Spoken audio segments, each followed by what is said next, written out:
এবার লোকসভায় নরেন্দ্র মোদীকে এক হাত নিলেন রাহুল গান্ধী। সংবিধানের ৭৫ বছরের যাত্রা নিয়ে আলোচনায় এক তীব্র বক্তব্য দেন তিনি।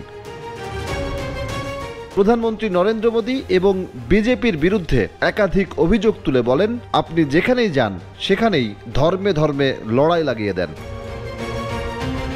মোদী সরকার আদানি গোষ্ঠীকে দেশের সব সুবিধা দিয়ে দেশের তরুণদের বঞ্চিত করছে।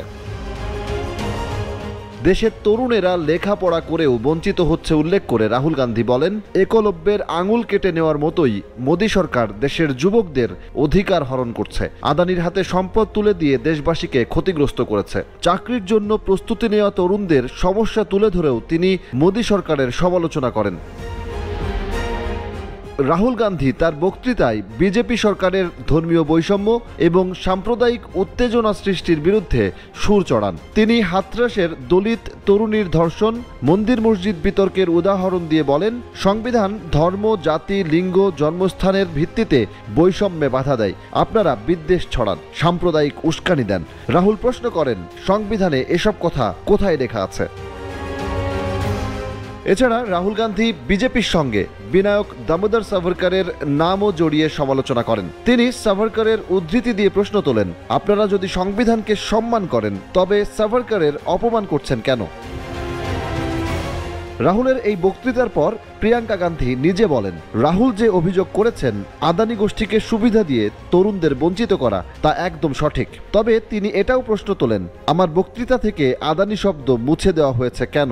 আদানি কি অসংসদীয় শব্দ?